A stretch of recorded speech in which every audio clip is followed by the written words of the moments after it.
پر احتجاج کیا تو ایک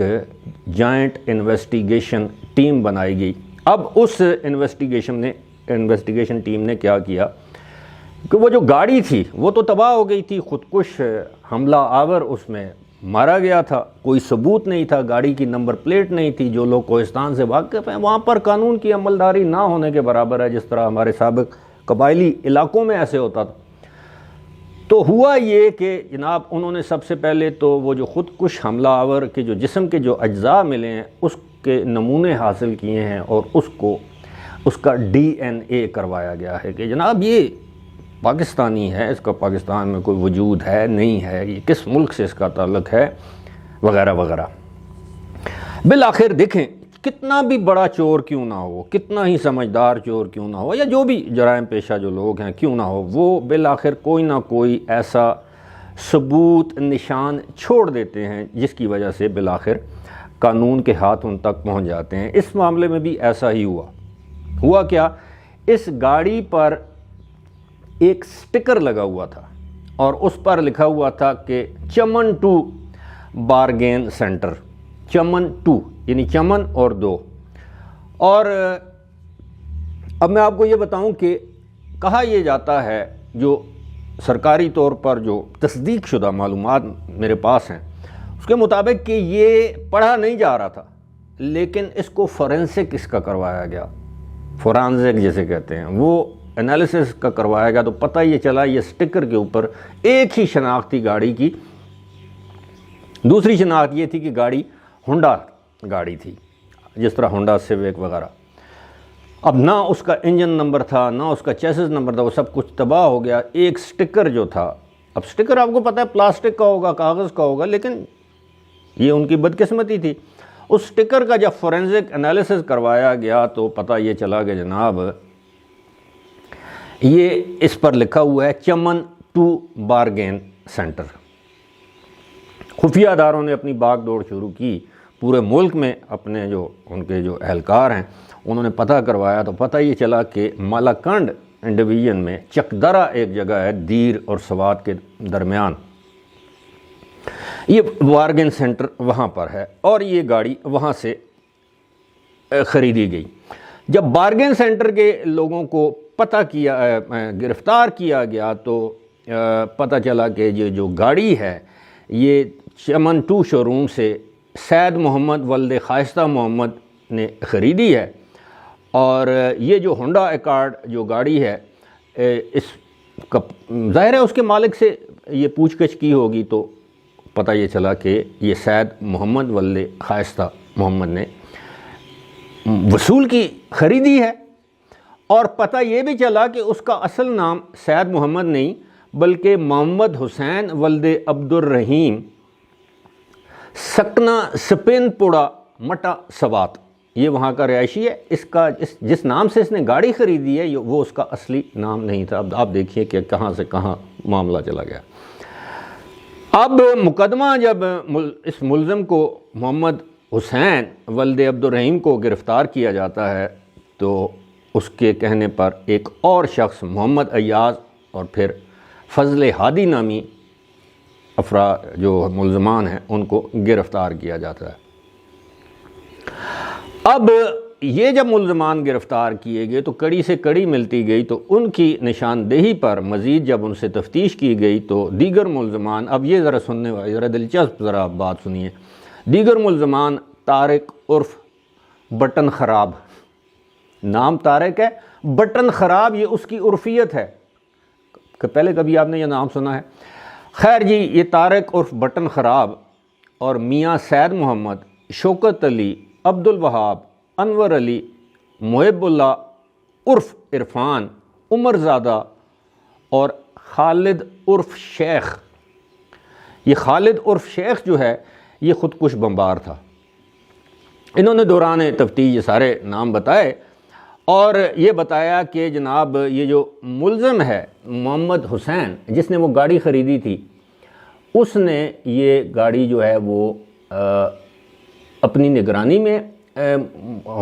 7 ماہ تک اس نے گاڑی جو ہے وہ اپنے پاس رکھی اور جگہ کی ریکھی کرتا رہا۔ اس کے بعد جناب یہ میں آپ کو یہ بھی بتا دوں کہ 10 نومبر 2022 کو اس مقدمے کا تو فیصلہ سنایا گیا، لیکن 9 نومبر 2021 کو اس مقدمے کا چالان عدالت میں جمع کرایا گیا، انسداد دہشت گردی عدالت ہزارہ ریجن جو کہ ایبٹ آباد میں ہے۔ یہاں پر یہ بتایا جائے کہ جو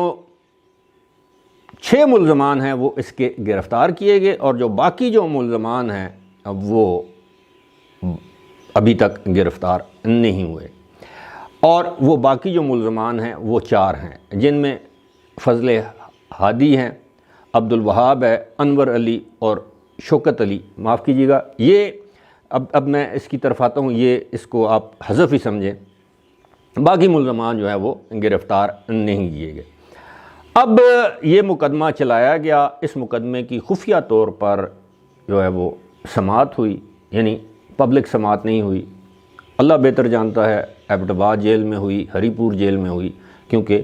ان ملزمان کی گرفتاری کو ظاہر نہیں کیا گیا تاکہ میڈیا پہ یہ نہ، ان کے جو دیگر ساتھی ہیں وہ ہوشیار نہ ہو جائیں۔ اب ہوتا کیا ہے کہ 10 نومبر یہ گزشتہ مہینے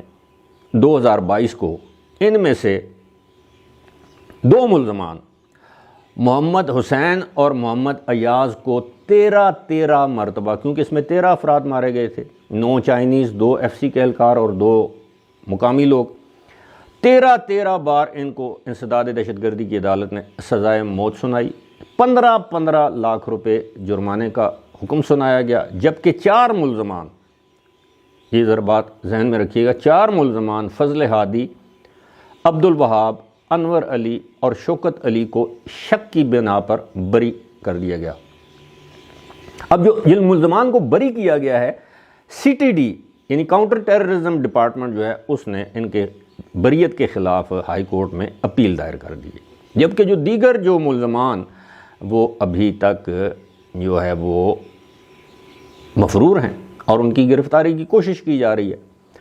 اب یہ تو معاملہ سارا آپ نے سن لیا کہ کتنا زبردست کام کیا گیا، اور ان جو دہشت گردی میں ملوث جو گروہ تھا، جو خودکش حملہ آور تھا، وہ گرفتار ہوئے۔ ظاہر ہے ان سے معلومات حاصل ہوئی ہوں گی زبردست قسم کی، لیکن ایک چیز میں آپ کو یہ بتاؤں کہ اگر اس میں چینی انوالو نہ ہوتے، صرف پاکستانی ہوتے، تو میں یقین سے کہہ سکتا ہوں کہ یہ اتنی تندئی سے یہ کام نہ ہوتا، اتنی جلدی ان کو مقدمہ چلا کے سزائیں نہ دی جاتی۔ شروع میں تو ہم نے اس پر مٹی پاؤ والی پالیسی اختیار کر لی تھی، یہ تو چائنیز شہری مارے گئے تو پھر چین کی حکومت نے دباؤ ڈالا، تو پھر ہم نے کہا کہ نہیں، پھر ان کے بھی، یہ تو ظاہر ہے حکومت تو اس بات کا اعتراف نہیں کرتی، نہ مانتی ہے، لیکن ہمیں معلوم ہے کہ چینی انٹیلیجنس یا خفیہ ادارے کے جو لوگ ہیں وہ یہاں پر آئے، انہوں نے سارے ثبوت اکٹھے کیے، انہوں نے پاکستانی اداروں کی معاونت کی، میں یہ نہیں کہتا کہ انہوں نے تفتیش انہوں نے کی، معاونت کی، جو بھی پاکستان کو ٹیکنیکل سپورٹ حاصل تھی۔ کہنے کا مقصد یہ ہے کہ اگر پاکستانی ادارے چاہیں، CTD ہے، پولیس ہے، دیگر جو ڈپارٹمنٹ ہیں، اگر وہ یہ چاہیں تو وہ کسی بھی کیس کو حل کر سکتے ہیں۔ پاکستانی ادارے اگر چاہتے تو لیاقت علی خان کے اصل قاتلوں تک پہنچا جا سکتا تھا، پاکستانی ادارے اگر چاہتے تو مرتضیٰ بھٹو کے قاتلوں تک پہنچا جا سکتا تھا، یا ان عوامل یا ان لوگوں تک پہنچا جا سکتا ہے کہ پیچھے کون سے عوامل کار فرمات ہیں۔ پاکستانی ادارے اگر چاہتے تو بے نظیر بھٹو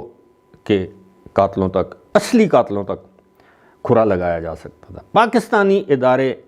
اگر چاہیں تو عمران خان کے اوپر ہونے والے حملے کے اصل ملزمان تک پہنچا جا سکتا ہے۔ پاکستانی ادارے چاہیں تو ارشد شریف کے قاتلوں تک ضرور پہنچا جائے گا، کیونکہ ان میں اہلیت کی بالکل کمی نہیں ہے۔ بات یہ ہے کہ اگر کوئی شخص، کوئی ادارہ اپنے ضمیر کے مطابق کوئی کام کر رہا ہو تو بدقسمتی ہماری یہ ہے کہ کوئی نہ کوئی خفیہ ہاتھ اسے وہ کام کرنے سے روک دیتا ہے۔ اب اس طرح کی مزید تحقیقاتی خبروں، رپورٹوں، واقعات کے ساتھ گاہے بگاہے آپ کی خدمت میں حاضر ہوں گا اس طرح کی ویڈیوز کے ساتھ۔ فی الحال مجھے دیجیے اجازت، خدا حافظ۔